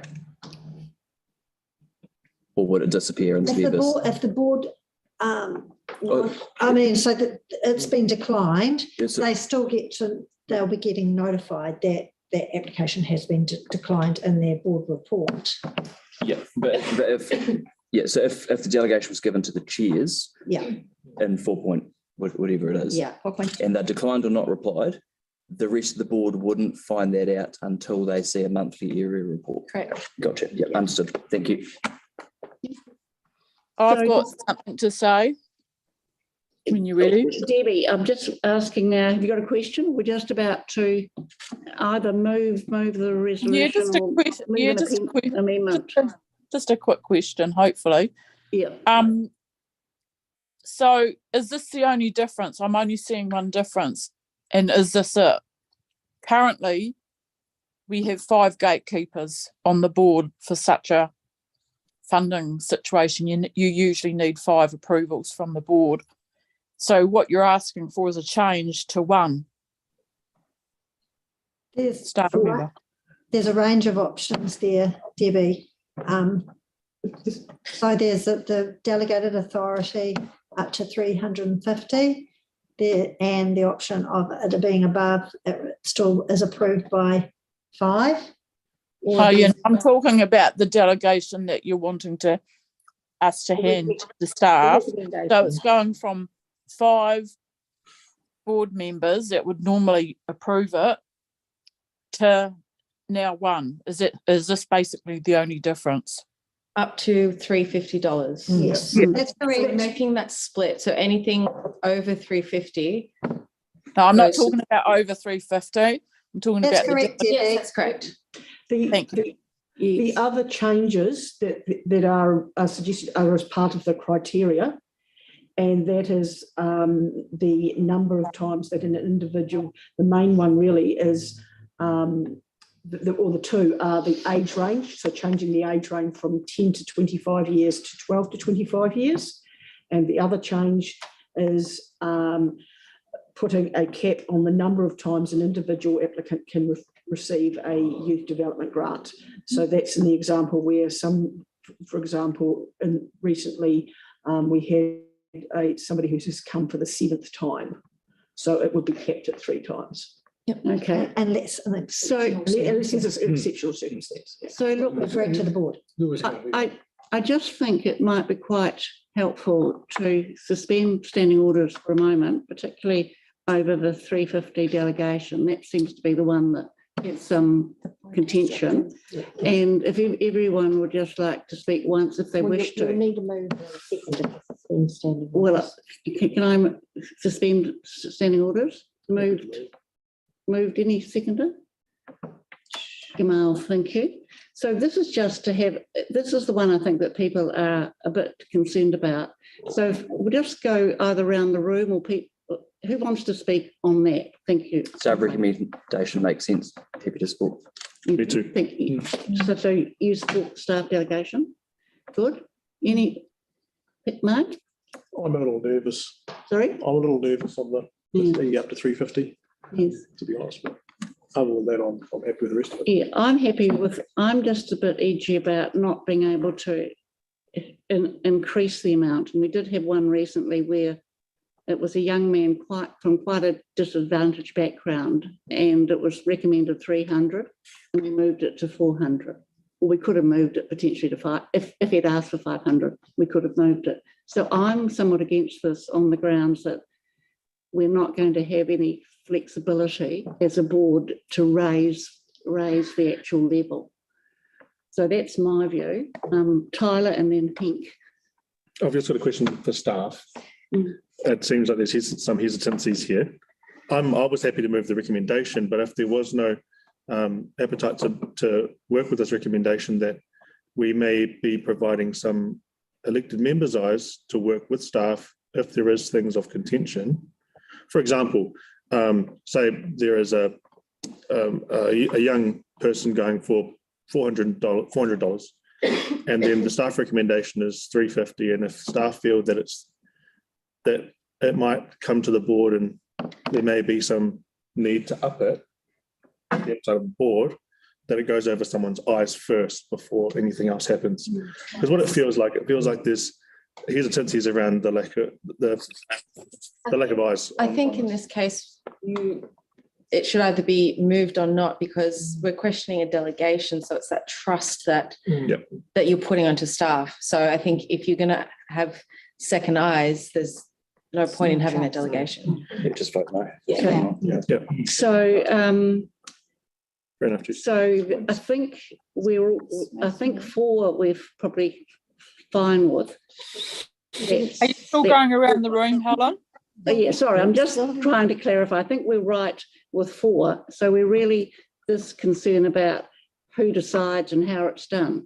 So Debbie, if you'd like to speak, and then Marie. Yeah, along the lines of Mark, hesitancy, the lack of eyes, because I recall many years ago, actually, when we were talking about how the board were wanting more delegations, and that was quite expressed from the council level and the mayor at the time, to give the community board more delegations because we're familiar with our communities. And I think that, like you mentioned, Helen, about the guy before, how we wanted to increase it, we've got 9 people on our board looking at the same funding, yet it only requires one person, for example, yourself, that decides to say, oh, how about we increase this? I'm happy to increase this by, etc. And then that raises attention with other people. So I think so where I'm coming from is that we pushed for a long time for our board to get delegations on such things like yellow lines, bus stops, delegations such as this. And that, we're requiring 5 people to have approval. Same thing that Mark was talking about. That's also, just concerned about that. Thank you. Marie, you want to talk, and then Henk? Yeah, so I recognize the apprehension of some board members about the delegation, but I am happy to support the delegation of under 350 to staff. And I think it is more of just trust and relying on their judgment, and trusting that they're judged based on their judgment, whether to approve or to escalate to the board, whether it needs upping or not. So I would support it. You're comfortable with 3 as it is? Under 350 or 350? No, number 3. Oh, sorry. Number 3. Number 3, yeah. Henk. There is a bit of hesitancy, but I've got no problem trusting the staff. So what about we just give it a 12-month trial and see if at the end of 12 months it works, or it needs changing, or it doesn't work at all? How hard is that? Okay. No. And then everybody's happy, I think. So Just do it. can I just, Yeah, that's right, easy. can I just ask Mark and Debbie and myself, can I ask myself as chair, would you be happy, I'll ask Mark and Debbie, would you be happy with that as an amendment, the formal amendment going in? I thought I heard somebody say, sorry, I don't recall who it was speaking, that they said you either move it or not. So I wasn't sure if there was any room for amendment. Oh yes. But- I mean, okay, so we're just talking now out of standing orders. So it's really, I think that's a good suggestion from Henk. Yep, I'm happy with that. And Mark, what about you with that one? Yeah. But we are the board. We can ask for the delegations to be reviewed Yes. as time we want anyways. We don't need any amendments. You don't need to say 12 months. It could be done within 6 months if you don't like the figures Yes. on the. Could ask for We could have a night. literally no Could you harm in us just doing this. emphasise the We won't benefit end. for having the delegation in place, the time and the staff There's a time resources? factor. So sometimes we get things through and we really would like an answer that day. And for the people that are requiring the funds, there's Yeah. Can I give a slightly less diplomatic answer? Our board has been really sloppy in these responses over the years. They have been. This current board now? In my experience over the last 3.5 years, responses have often struggled. There's often been a struggle to get 5 responses within 48 hours. Is that the case for this? Is it this board or the previous? No, we It have, is. we have had a, So, we yeah. have had, I think, an instance in this board term. Yes, there has been one instance where there has been a struggle where I think Noella has had to put out a. Further. Yeah. Yeah, so we don't want that, It's right? been sloppy. I've seen an example where there's been a response 2 weeks after the decision's already been approved. And I think this right now is potentially a good example of sometimes the board has struggled to get around to making decisions. Makes sense. And we're here talking about this decision that we're not sure on, with an example that in one incident and potentially years where we want to do 400 instead of 300, we're talking about one example in the space of years that'll shape our entire policy. So yeah, I really feel like we may as well just see how it goes. If it becomes an issue, we can change it. I wonder, We can change it. I wonder if I could clarify that. It hasn't just been one, but that was a recent one, which Yeah, is. there's definitely more than one example of our board being sloppy and providing responses, but which has helped influence the there's need been for more this than one stuff. We have instance that. where the It's been board's sloppy. raised the actual level. But it looks like, can I just, before we go back to formal standing orders, it looks like that if someone moved item 3 as is, as long as we put in for a period of. No, you don't need to put that in. Don't you? Why not? Well, if you don't put it in, you can review it at any time. Where if you put a period in, you're almost locked into that period. Well, I'd be inclined to put it in actually, but anyway. I think it would be a good idea to put it in. I think it just formalises it. I mean, there are some things where we forget to put something in, and then we regret not putting something in. Yes, I know. We've been. So look, I think the answer is that Or if goes. you put subject to review every 3 months. I'd say Through 6 the months. chair, Can I? when you set up the Youth Development Fund every year, at this time, every year, you should be looking at your criteria and how you. So set we'll up be having every this year. But that- discussion. So this only lasts for a year because it's the truth, it's for this financial year. So you automatically, when we go to set up next year, we will present a similar report to you and you can go, no, we don't like it. Yes, we do like it. To be clear, you're doing it anyway, therefore you don't need an amendment. Well, it depends how people feel about a year, I guess. I mean, I think I just want this now between board members, because we are planning to formalise this. There's obviously 3 or so people who would like this in. It seems to me the way to get this over the line for everybody is to put in a time frame. We'll put the amendment up and see if it works or not. See if it makes it or fails. So does that mean if there's a disaster in 2 months' time, we need to look at it? We can't because we have to wait another 10 months. No, if it's. But that's the point, isn't it? That's the point. We could look at it any time. Yeah. If we needed to, we could. Okay. 12 months, neither here nor there. This means we'll review it and we'll come back in 12 months and we'll sit for an hour and hum and ha. I don't. I don't. It's not broken. No, look, I personally would prefer it goes in because my experience is that it'll just slide. But at least if it's a formal review in 12 months, 9 months. 12 months to go be reviewed anyway. The report will come back to us anyway in 12 months. No, it doesn't. It does sometimes doesn't happen. No, it does. Sorry. 2023, 24. Because it's only good for 1 Kafai, year. you point out what you want to point out, please, without comment. Yeah. So we're only adopting the decision-making process for the allocation of the 23-24 financial fund. year. So it's only the fund, that 12-month period that we're adopting it for. Okay, so or proposing that it be. Mark and Debbie, you comfortable with that? Can you summarise again your several voices? We don't. Okay, well, look. Can you summarise? To move what's there. We'll just go back out. And then. Sorry, you've asked me a question, Helen. Can you ask me the question again? Sorry.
No sound my end.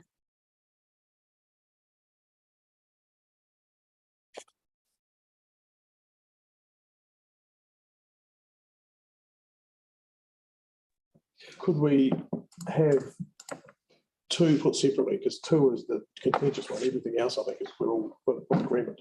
Yes. Okay. 1, 3, 4. Okay. 1, 3, 4, and 5. Okay, yes, that's it. Yep. Good. So do you want to move an amendment, Mark, or just Well, I'm just asking that we vote. you on vote two separately? Yep. Debbie, are you happy with moving those items separately? Has she got any sound on her end? Is she gone? Are you happy with those items being moved separately? So what? I've just got back in. Can you summarise what's just happened, please? One is that we've moved and seconded the whole resolution, which are 5 items. And the two options for those who are somewhat uneasy about this is that we just move them separately, and the people who are against item 2 vote against it if they wish. Or the other option is to move a formal amendment, which I think would lose. I'm sorry, I'm interpreting. So are you comfortable if I move these items separately? That seems to be the fairest way. I can't see it from where I am, so you will need to specify what the items are. It's in the one in your agenda, all the item. Yeah, I don't have that One in through- front of me on my iPhone, sorry. Right. So the item that we'd be opposed to would be, there's talking 3 or 4 of us, is item 2 delegates to the Halswell-Hornby-Riccarton Community Governance Manager to decide grants up to and including $350 from the Halswell-Hornby-Riccarton Youth Development Fund. So the focus there is on delegation. So that's the one for those uneasy, they wouldn't support. We could just vote and then just have the against for that one clause noted. Well, Could we do that? No, you've got to, that's the only way you can sort of work out which you're voting for and against. Is So- separately. So you're okay with that, I think that's Debbie? what Helen's suggesting, yeah. I think we move, we actually move them separately very quickly, or we can move 1, 3, 4 and 5 together. Yes. 1, 5 together. And then 2 is separate. Yeah. You okay with that? Yep. Yes. Okay, I'll move 1, 3, 4 and 5 together. All those in favour say aye. What are they? No way. Oh, everything but 2. No, it's all like, yeah, we can't go through it, but it's reasonable. Yeah. Oh, I'll have to abstain because they're not in front of me. Yeah. Okay. But haven't you got them on? Not on my iPhone, no. Oh, okay. You haven't got a laptop. Okay. Now, number 2. Just ask Debbie if you want. Debbie, do you want that abstention recorded? Yes, please. Because I don't know what I'm voting for. Yep. Now, number 2 is delegates to the Halswell-Hornby-Riccarton Community Governance Manager to decide grants up to and including $350 from the Halswell-Hornby-Riccarton Youth Development Fund. So I'll move that. All those in favour say aye. Aye. Against? No. No. I'll have my vote recorded. Can we call a division, please? You sure? Okay. So round the We table. just recorded 3 people who said no. Yeah, I'm happy with just the people who said no. Voted against. Are you wanting? Well, that's not a division. That's not a division. Okay. But we could drag Off this we out go. a bit longer if we need to for the same thing we just did. But yeah, sure. Yeah. Mark? Division. Mark? No. Yes. Andre, yes. Tyler? Oh, yes, absolutely. Yes.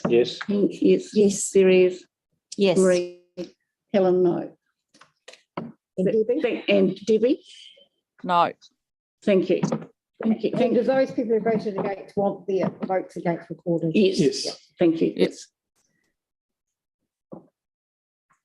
But you've probably got a division now, so you'll be tabling everybody's votes. That's true, yeah, you're right. Yes. Well, Division by proxy. so we're on to That's been approved. the area report. Thank you, Marie and Helen. Steve, have I missed one? Oh, the discretionary response fund. Right. So I'll move those two together. So I'll move that. Got a second to Kamal. Any questions? Okay. Any debate? No? All those in favour say aye. Aye. Against? Carried. Thank you, Marie Well done, Tim. and Helen. Now the area report. I think that's yours, Jess. Number 17. So are you wanting to speak to anything or No, just happy to be taken as read. taken as read? Any question on it? Just got one question. Yes. On the Some With Your Neighbours, the applications are open from the 13th of July to 11th of August. Is that what it is? Just double check. Just seems like a really. Paragraph number, please. Pardon? Paragraph number, are you referring It's to? on a table on page 71. Yeah, that's what it's been for years, but it should really be longer, right? Yeah, I'm just wondering, because it's quite an early time of year to be thinking about your summer.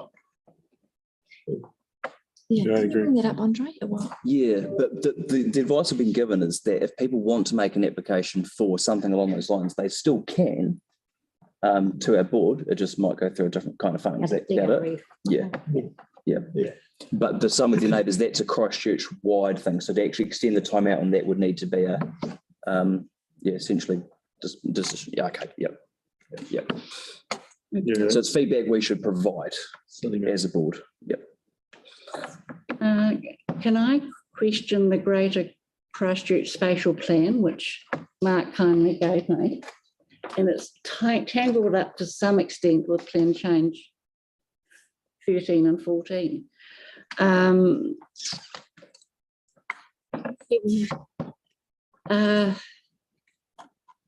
So I presume we would want to do a submission on it. A councillor is able to submit because it's for Greater Christchurch. So are we, councillors able to be involved with the board submission? I presume so. Yeah. Who are the decision makers on that? Probably the Greater Christchurch Partnership. Victoria. So it comes back to, so you probably won't be there. No, That's a real Okay. shame. Okay. And the cruising and prohibited times on roads bylaw, that's has to be done fairly soon. We've had comments from Tyler and I think from Mark. Has any other councillor got any particular roads which they are concerned about, or should I find each councillor? It will have to be a board submission, I guess. It'll be the board would make a submission to us, wouldn't it? Yes. Could we make a decision? But we on the probably should put in any road. I know there's Racecourse Road. I'll need to find the residents in my database around the ones that did raise that. And check. It was Racecourse Road in particular, and around the Racecourse Hotel. That's it. Yes. Is where they were doing burnouts. Yes. I think so. I obviously can't do anything until it has to go through that. Probably. But if you feel you've had a number of, I'll give you a ring. There's a lot. Yeah. Yep. Way Safer Streets, we've just sent off a very short submission. Okay. The tree planting plans. Yes. I'm getting a bit nervous about that one. The fact that we've had some fairly strong resistance from a community. And it just feels a little bit rushed. I understand the need for rushing it through, but it starts to become a little bit unsafe, I think, when we start to get some serious community resistance to what's being planned, and we continue at breakneck speed. And What is the I'm just a bit resistance? nervous that we might get ourselves in a bit of trouble by being too hasty, too quick. Now we've got to do it by Monday. I know. And we No, haven't. This is something that these decisions that They're coming back to the they're board, coming aren't they? back to the board. Yes. It's not a board submission situation. Oh, okay. These Okay. ones are coming back to the Yeah. board with Yeah. feedback, I guess. Oh, okay. Can you clarify what is the resistance of the community? Well, we've had one community with one of the parks who have got a very narrow laneway that the park is against. And the shading from the 20-metre high trees, even the 10-metre high trees and the 5-metre high trees on the recession planning is going to take sun away from these houses for a majority of the winter days. So it's a serious complaint. And it's something we're going to need to consider very seriously as the board when it comes back to us. And it starts to enter a bit of, I think, unsafe territory if we're trying to rush this through at very quick breakneck speed. In fact, we might miss a number of people who they don't check the website, so they're not going to know about the engagement. I'm very pleased to be signed on the parks. So that was a big step forward. But yeah, I'm just feeling a little bit nervous about how quickly we're trying to do this particular consultation and get a decision and try planting within 3 months. Yeah, can I just add? So is there anything that so it's public feedback, isn't it? Yes. So will that go to council rather than back to the board? No, it comes back to the board. When's comes to the board? Okay. Probably August, because it's got to be planting season September. Okay. So it's really quick. Can I just add, no, I'll do it in sort of elected members exchange. It's about trees in Plan Change 14. Well, I will say it briefly now, slightly out, but there's quite a divided view on tree canopy cover. And so I'd say it's 50-50. Half the people in favour of it is a qualifying matter and half not. So how did you come to that?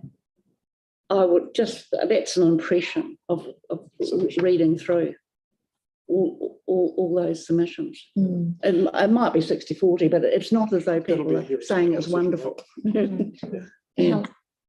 Without knowing how much detail we go into at this stage, but for example, the DeLonghi Park, there's the signage that's outside the park, but residents that will be affected by shade on Awatea Gardens, and they may not necessarily have seen that signage. And it's quite significant, like 4 p.m.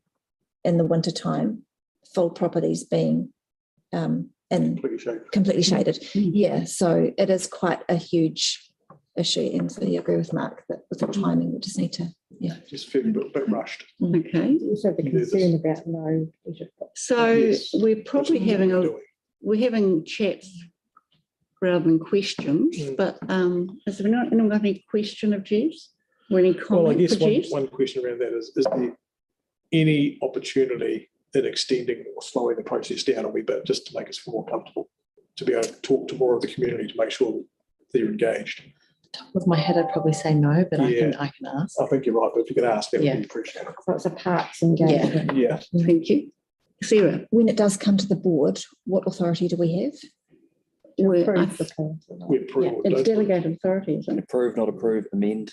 Okay, so if we've got enough, if we've engaged with the community enough, we'll be able to influence They can it. come and talk to us at that stage too. And also the plans may be amended by the feedback that comes back Yes. from consultation. So the plan that staff bring back to the board may not look identical to what's been consulted on. That's the starting point. So Okay. Yeah. Okay. So all is not lost if No, we all is don't not lost, find but extra time. it does make me nervous. Yeah, it would be up to the board a month's time if extra it believes time it's got information that it's done enough consulting. Okay, thank you. So can I have a mover and seconder for the area report? Mark to move, Sarah second. All those in favour say aye. Aye. Thank you, Jess. Very good report. Thank you. And now, this is the elected members' information exchange. Now, this is where you can bring up things for information or action, and I'd like you to identify which they are, what they are. So Tyler and then Mark and then Andre, the three councillors, right? Sure. You can pull it up, Faye, if you can. And go full screen. Oh, cool. That's a good name for it. Oh, no, the record. Down the bottom, present at the we're going down the bottom. Bottom right, the one looks like a cup. like a wine glass. Yeah, wine glass, Yeah, that's it. the cup of life. You don't seem to make any difference. Oh, There we go. Thanks, There Faye. Riccarton looks good. Yeah, here's my new Flash logo. Well, everyone, this year is something I've been planning for the last couple of months, and I call it the Riccarton Collective, and it's about all of our community groups intertwining and having an interwoven vision and objectives to make sure that our ward is more connected and more engaged with local government. If we can go to the next slide. Would you like to That'd be great. go? Thank you. I won't be too long, Helen. It's very exciting though. Yes. It's good. Now I'm going to work this. To turn on. It's switched on, isn't it? If it's switched on, just point Side. to the laptop. No, all right, No. I'll do it. Thank you. So the intro, it stems from the need to co-design our collective vision and act as champions in our community. So when I talk about champions, I'm talking about the people that are actually doing the mahi. That includes residents associations, that includes those community groups that are doing awesome work in our community, and also educational institutes. It's about bringing all of them on the same waka to improve our ward's vibrancy and open pathways to development. And everyone has connections at some way, shape or form, and we all know mates in all spaces. Next one, please, Faye. So the issues that we've seen, and this has been happening for quite some time, and especially when I was on the phones, and there were three major ones. One of them is residents feel disconnected from local government, particularly in Riccarton, and they feel like they didn't have any elected members to lean on at the council level and at the government level for a while, other than Helen and Gamal. So Riccarton also has champions across the ward without much opportunity to collaborate. So this here is going to be something that's going to be addressing that. The last one is there was issues with infrastructure and communication can be difficult without the action. So the infrastructure I'm meaning is around water leaks, crap roads, crap footpaths, things of the sort. They always raised it, but it never got acted upon because they didn't know the streams to go through. So the solution that we have around the collective will mainly be goal oriented. So if we bring all of these, say 120 community groups together, I want them to inform each other of issues and opportunities. Other opportunities they have is being really cool giving letters of support to each other, which is something that funders really love to see, but community groups very rarely have them, have quality ones. So for example, the CDN Trust could ask Oak Development Trust for something, or Oak Development Trust could ask a residents group for something. It's really simple. It's a good way to network. The other thing we want to look at is providing a vision and goals for the annual plan and the long-term plan. So this is going to be quarterly meetings, updating each other with big things, but they're going to come in with all of these awesome projects that they want for Riccarton, and there may be ways that they're going to be intertwining. The next thing we're going to go across. Now, this is the strategy. So the first one is annual plan engagement. I'm working with cons on it at the moment. The second one is upskilling. So staff are going to be involved, and thanks staff for taking this on board around upskilling and providing means to be able to get community groups to make it easier to apply for funding. And we can bring in other entities. The thing we're going to do for the long-term plan is have quarterly meetings and a long-term plan engagement, which is going to be workshops, and it's going to be participatory budgeting, things of the sort, where they can all have hands-on interaction with the money that we're going to be throwing around at council level. The next, it's going to be really easy for me too, because what it is essentially, it's something that's going to be easy for me to be able to steer my vision and be able to take Riccarton with me on board. And that is about diversity of thought, diversity of views. You know, it's really, really important that we bring everyone along, not just one group. So that's why I wanted to do this. Next one, Faye. So the things that we're going to be asking in this collective is really simple. One is just care for the community. Number two is having that oneness where they want to be together and ride the same pathway together. Whether we have differing views on how things should be done, we know that things do need to be done. The next one is being able to provide pathways for those community groups. And the last one is probably the most important one, is having an openness to work together and collaborate. We know that all the community groups around our city are siloed. They do their own mahi, they do their own work, and they have competitive funding across the board. So they'll be trying to get funding for the exact same thing. So what I'm thinking about is they can come together and apply for the same thing and actually have a bit of the pie. All of them can have a bit of the pie. So that's what I see the Riccarton Collective being a part of. Kamal, Helen and myself will be working really hard on this around the terms of engagement along with staff. But the thing is, I wanted to take this under an elected member's arm because staff, one, are under the pump, and two, they're already doing their engagement processes. So I wanted to actually bring staff along with us on this ride to make it easier for staff, but also easier for the community to connect with their elected member and staff at the same time. Now, there may be some community groups that might have a bit of kickback and do their own things. That's absolutely fine. The thing I want to say is, if they're going to be a part of the collective, is not stopping them from actually doing their own submissions, doing their own applications, et cetera, et cetera. It's actually providing another pathway for them to be able to get the things that they want done. And the last thing I want to talk about is around all of the stuff that we have here is the Greater Hornby Residents Association had a really cool thing around job number updates. It's something that was really, really cool, and we're able to see the updates on where we are at. And I've had more than 70 requests of, can you sort this job out? Can you look at this job? When I could actually all collate it all, put all the issues together and just throw it to the office of the CE. And then I'll just continue to ask an update. Now, once those quarterly meetings come, I can say, this is what's happening. Therefore, we're building trust in our council, trust in our elected members, and we're getting things done. That's why I did this, and that's why I'm looking forward to working with Helen and Shekamal on a collective vision for Riccarton to make them just like Horsell, just like Hornby, connected and intertwined. Kia ora. Nice. Thank you. Thank you. Thank you. You've got a rough road ahead, Bill, I think. Oh, yeah. Yeah, after that. We're in a go. Yeah, definitely. Shoulders that way. Yep. Thank you. So now, who else? So that's not action for staff, is it? It's action. It's We'll be working together, but no action. Would start. Good. Yeah. That'll be a surprise for later on. Yeah. We'll see. Yeah. Now, thank you. Other information? Yep. Mark, I've got a wee list here, so I'll work my way through. how big is it? Oh, it's reasonable. Oh. Yeah, it's been a busy old month. We only meet monthly now, so you got one chance. Well, So one of the action points first, if we could. action. Yes. Jess asked me to bring this one.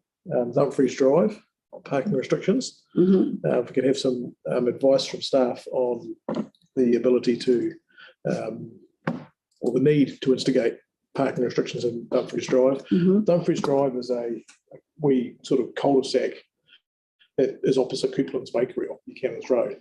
And the residents have a heck of a time having parking for new visitors and residents in there because the factory workers park there all day. So there's no ability to have any visitors come to see them. So if we could have some advice around that, that would be useful. I had one come in today from Wilmers Road, request for a footpath from Awatea Road corner to, trying to get the name of it. There's a wee laneway.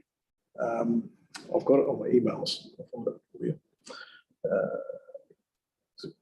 Came in just today, so it's a real newbie. Is that the one that you sent me? Schofield Lane is the one that we've put in. I went to the office to see you today. So what's happened has been a new development on that corner, and I'm amazed that we didn't actually put in the necessity for the developer to put the footpath in when they did it. I mean, it's fully developed in that corner. It's not like it's waiting for anything else. So could we please have some advice around how to get that done? So we asked for that through the board, or has it been requested through? It's gone to the office of CE, so I'm making you aware of it because it'll probably come back. It's come back by me already, so Staff request. staff request, yeah, and I've got the map, so. Good. Thank you. And then I guess with that, the opposite side of the road is currently being developed, so hopefully it gets footpath while it's being developed. Because I don't want to be in Andre's later trying to find out what to be made later. How do we find out if it's good luck? It'll happen. I guess I can ask the office of CE, or we can ask through here and say, could we see the plans of what's required of the developer for the corner of Awatea and in Wilmers? Because if we get footpaths there, it's a bit of a lead into then getting footpaths down the rest of it.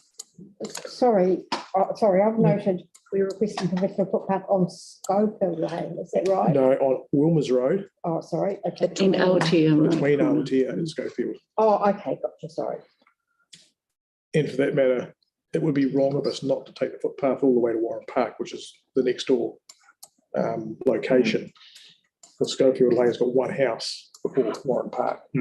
So you'd want to take that footpath right down to Warren Park, to be honest. Why not? Yeah, Yeah, why? accessibility. If you're going to go there anyway. So what you're Schofield saying is and- staff and advice at Warren this stage, yeah. Yeah. Schofield, is Warren on Schofield? And then No, the next- Warren is the next step beyond Schofield, so it's In Warren. to Warren Park and then a request from the developer on the corner. on the opposite side. Yeah. Yeah, check the developer is being required to put it in. Very good. Next piece of information. There are 3 highly contested alcohol license renewals in Hornby at the moment, and applications, which the board may want to be aware of. One being Pack and Save, their license is up for renewal. There's the liquor shop on the outside of the hub, it's the local liquor, Thirsty Liquor. It's that one. Yeah, so that's up for, I think, that might be a new application, I think, that one. No, it's a new application. Yeah. For an existing outlet. Yeah, existing, yeah, it's a change of licensee. Yeah. And then the other one is Liquorland down on Shands Road in Hornby is up for a license, and that one is being contested, particularly on the fact that it's next to the Ministry of Social Development, so it's fairly high risk. So there's a number of parties who are standing up and opposing that one, including myself as councillor. So it might be something the board to be aware of. In fact, for all 3 of those, I'm an objector. And simply because I want to get the right conditions should a licence be issued, so that the community is protected as best we can. We'll just come in behind those as a support, if that's your opportunity to pick up. Can I ask? Yeah, sure. We asked for a map of the liquor license in Hornby before. You asked for that, didn't we? We did? Can we follow that up? Yeah, Help. be useful to have. Got a feeling they come back and see there was to be something, but I'll check that. It shouldn't be hard to make one. Yeah, They ought to be able to just. They can just make The it. GIS. Yeah. Okay, next one on the list is Rannoch Drive in Gildias Village. I had a resident contact me about a couple of problems on there. One is speed, and this is sort of on the top end near the McDonald's area. Used to be a cul-de-sac, used to be a dead end, but now they've opened it up right through and people are using it as a wrap run. They're going quite quickly around this location. So if there could be, I spoke to Andrew when he was in here earlier too about it. So some speed checking on Rannoch Drive at the top end near Yuldhurst McDonald's would be good. That is Rennick, is it? RANNOCH. I see, thank you. And then also in that location, So we're working with, speed check. Yep. And I spoke to Andrew when he was here and he was quite open to the idea. The other thing they're concerned about is people crossing the centre line. There is a centre line painted on the road there, and people are often going across the centre line. So whether there's any quick cat size or something that could be perhaps instigated as a reminder, there's a centre line here, don't cross it. Advice on that would be handy. Then in similar location, and Andrew's had this email to him directly from a resident, is Sir John Mackenzie Drive, which is the main road through Yuldhurst Village, is incredibly busy. What seems to be happening is people seem to be running to get around Pound Road, because Pound Road is so congested and problematic. People are then going on to John Mackenzie to cut between Buchanan and Yuldhurst. So there's a high volume, and B, there's speed. And then with that, the particular point of the email that Andrew got was to do with safe pedestrian crossing, similar to what Andre's Owners Motion is about. This chap has an 8-month-old child that he takes to a play centre on the opposite side of John Mackenzie Drive and needs a safe way of getting across amongst this busy traffic. You need to upgrade Pound Road. That would be handy. Yep. And I believe that's on Wakakota's list. Just going to get to the top. So that's an action two, Matt? Yeah, that's an action two, please. And again, so Andrew's already had the direct email, so it's basically getting it formally onto his agenda. Ian, then I've spoken already about the tree planting nervousness, but aside from that consultation, I've got today quite a large pile of material from Katie McRae, which is really good. I've booked a slot at the Hornby Indoor Market this weekend, so if anybody wants to join me, you're more than welcome to. So in that consultation, there'll be the tree planting. I've got copies of the plans from 4 parks that are in our area, so we can talk to people about the plans and ask them to get online and do their consultation. Then also there's the long-term plan pre-engagement. She gave me a pile of those, so we'll have that there to spend your 100 points, tell us what you prefer, so we can start to get the priorities from the community going into the long-term plan. And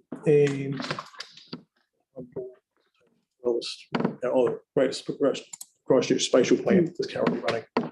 So the intention is just to have a table there with a bunch of material on and talk to people and get them to engage and get them to go online and have their say, so that we can be upfront and in their face. And as I say, anybody can join me. I'm not going to be exclusive there. And I might talk to staff and see whether perhaps we can get take one of the banners with us to put up as an eye catcher. Could be quite handy. Sounds good. Yeah, take it tonight. And then I was spoken to earlier about Matariki and perhaps doing some consultation there as well. Bailey was talking about it. Yeah, we'll chat about that after the live stream ends. So that's a goodie. So come along and help me do the consulting. I think I've got a seat outside. It's in the cold, so dress warm. It is undercover. So that's kind of my list for the day. Thank you. Sorry it was so extensive, but monthly meetings means you have a long list. Yes, I know. Thank you very much. Now, other board members? Marie and then Andre. Oh, I know Andre's got a lot also. I just got one. Yes, you've got just one. But this is not formally for the board. It's a request. So Mark and I are both at with the Riccarton Bush Trust, and there is a program they're having is the bush enhancement program. They're going to enhance the track and the signage and everything, and they are seeking funds. I know they're coming to the community board if they haven't yet, but they need about how much? 2 million, I think. Wow. I'm sure we can fund it. Yeah, so we're struggling a bit to find funds because we've been declined, the board has been declined by RATA. And also there was another one that declined, lotteries, casino declined as well. So if you have any rich friends, please, there is a letter and the brochures that we have available. I don't have it with me. I don't know if you have any, but we can give out asking for some donors. If you have rich friends who would support, we would appreciate the support for the Riccarton Bush. Yeah. That's all. Thank you. Andre.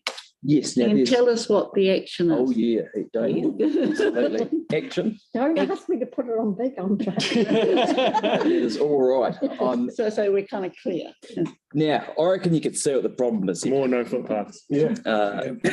Now, yeah, there's a footpath somewhere across the road, but if you want to get to it, you've got to go through here. It is exactly. Now, this is Milnes Road. Now, in front is a site owned by the Ministry of Education. It'll probably be quite a number of years until they put a school on it with its footpath. Where's Halswell Road in this? If you keep going straight, you'll end up on Halswell Road. Yeah. And the issue we've got is for potentially another, 7, 8, maybe 9 years or more. Good luck crossing this road and getting through there if you're in a wheelchair or you don't want to end up in the mud. So it would be a small fix, but it's actually going to be needed to cater for the many, many years we will not have a school there. So yes, the action point, please. Is there anything we can do to help make this accessible. Make it better. How can we get that visible path? That's right. Or can we put it in the long-term plan too? This should not be long-term plan. This is about 2 meters of something. Oh, it's only 2 that'll meters. get- Well, yeah. Maybe 2.5. Yeah. To That get can be from that done. footpath to be able to cross the road. Yes. That can Through be winter, done, it's a yeah. disaster. If there's a will, yeah. In the meantime, I may well go plonk something down, which may end up being seen as a health and safety hazard, but that is a hazard right now, so I don't really care, to be honest. I'll put something down there to make it a bit drier if we need. Better off funding. So you seek staff advice Yes, please. on possibility On of options. paving, your options for paving. Anything that can assist people on crossing that road. I've got something for you. I know it's- Between footpath Have a chat about and. It's quite dangerous. It's really bad. It's really bad. In the roadway, is that all you want? Yeah, because it's footpath on the other road, and all the other side of the road's getting developed over the next year or so. But this side is going to stay put for, potentially depending on how quick Ministry of Education move. The next photo is the same view of the same place. So we'll move on to the next one. Now that mud you see there is where pedestrians. That Cashmere Road. Cashmere Road, yep. So this is how residents get to the quarry. Wow. That is their pathway there. And Do they skate? No. well, a lot go on bikes. There's a lot of prams, people are walking their dog. You guys need to harden up. Well, yeah. Well, Take a check. They have hardened up because they're walking that road. They're walking that road. So they have hardened up. But I do believe someone is likely to die here in the near future because cars actually come up around the hill with no visibility. And if they're coming flying around, they could be running into, if you've got family with a pram, plus a dog, plus a cyclist, plus a car trying to come through at once, then a car on the other side. Now, some work has, if you're able to just go through the next photos. I'm listening. Some work has recently gone into assisting with drainage on the road. What that's done is create even less space for pedestrians. Yeah. If you go through the next photos here. Yes. Like on too far? Yeah, well, they're all showing the same sort of area, but this is between a new subdivision and the quarry. It's if you're just able to go one photo up, it may have sort of tell the story as well. And then there maybe just one more photo at the bottom. So then at least we can say we've gone through all of them. Is that your dog? That is not my dog. I wish I had a dog. Would you like that breed? Sorry. Sorry, love any dog. I'm off topic. So. So it has been flagged a number of times. It is an action point. We need some form of safety improvement, but this is also an update from the last time we've talked about it because some work's done that's made the situation even worse. Has he done the notice motion? I hope not. I hope not. But what we were told by Andrew, I think last month, sounded promising. Sounded like there was movement of some description. So, do you know if he already got an accident or not? Or? Well, how about I raise it as an action point just in case? Okay, so we're just seeking staff advice on provisional Otherwise it'd be footpaths emotional. along Cashmere Road. Yeah. Even one side of the road would be helpful. It's wouldn't it? very, 100%. it's far worse than it used to be, actually. Put it as per the I mean, talking about 10 years. Oh, ago, absolutely. Oh, yeah, they'll be. Well, in this worse. case, pedestrian access is less than it was because of the work that's been done to it. Well, one side of the road would be stoked with one They're side of it. extremely fit ward too, so you'd expect a lot of Got a name? foot traffic. Walking hills, sorry. Has the subdivision got a name? Oh, this connects up to a number of different subdivisions, Oh, okay, all up right. Sutherland's All right, Road, yes, So Quarry it's View, what along Cashmere Road between the quarry. or between the Halswell Quarry and Sutherland's Road is the best way to describe it. Thank you. Although they know the area. Oh yeah. Another safety issue, a lot of Longhurst is really poorly lit.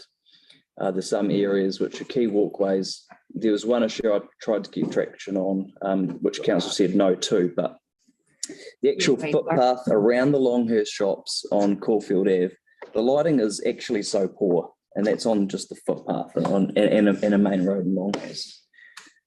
We do need to have a look at it, and like I'm looking on Google Street View here, and there's massive gaps between streetlights. It's not safe at all. And as an action point, it would just be good to have a look at. We could have staff advice. Is this street lit? like a suburban street is supposed to be? Are there feel guideline that. standards they're supposed to work with? Infrastructure design. I'd just like to know, does that road meet those standards is what I'd like to know. And where? I'm going to flag a particular area, Caulfield Ave between Hamill Road and say Noodland Way. If we could have a look at that area specifically. I walked there to my bus stop. Yeah, in the dark as well. The dark, yes. Sorry. I have my torch with me all the time. Here we go. Here we go. Yeah. Our elected member for Halswell has to bring a torch on one of the main roads in Longhurst to get to the bus, and that's not good enough, is it? Sorry, was that between Hamill and? Yeah. Hamill Caulfield and Ave between Noodland Way. Hamill and Noodland Way. Yes, that's where my bus Yep. stop is. Yeah. Oh, okay. Well, there we go. I didn't even know that. Noodlam is Away. Malden. Noodlam. Oh, okay. Didn't even know that. Did you notice also the Packard Crescent, it's all double parking there? Andre, I'm going to have to hurry you along a bit because Okay. I do have a couple of things. Sorry, Marie, I've been That's hurried all right. along. After, Okay. Last but not least, it would be quite good to have some form of signage at Westlake telling people that that lake's actually quite deep. If I recall correctly, maybe 10 plus Oh, meters. yes. People have died going into that lake to try and rescue someone. They didn't make it back up. People wonder why they can't go kayaking on Westlake. People wonder why they need to be careful around it. Many are not aware of how deep that thing is. We used to kayak and swim. Yeah. Look what happened. Cork boats. Yeah. Hardly did any damage at all. Yeah. Well, in one case, Can I just in one case, move you a along, husband please? literally died trying to We retrieve have his to wife. finish next 7, so. So I would like to see signage there. Absolutely.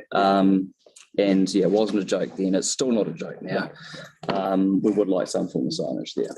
Yeah, there's very good reasons people shouldn't be kayaking on there. The water's polluted. The water's not safe to be in. And when people go down, they get tangled up in the weeds, and some have literally died. So it would be good to get some form of signage That's there. On the depth Yeah. and slash safety, depth and safety, we say. Yeah. Well, it gives people a pretty good reason, hey, you might not want to get in this water or anywhere near it because it's actually extremely deep and hard to get out of if you get tangled up. No, that's below. Yeah. Cool. Thank you. That's And all the from sides are quite Years steep. ago.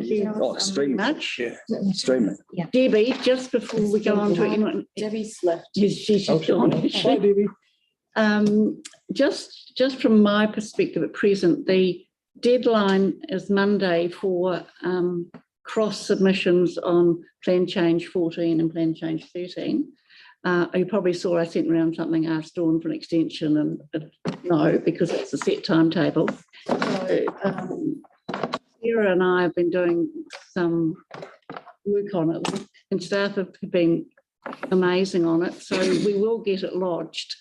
I will spend some time on the weekend on this too, because I think we'll either email it in or take it in person. So it's got to be in by 11 o'clock, 11:59 on Monday evening, Monday midnight.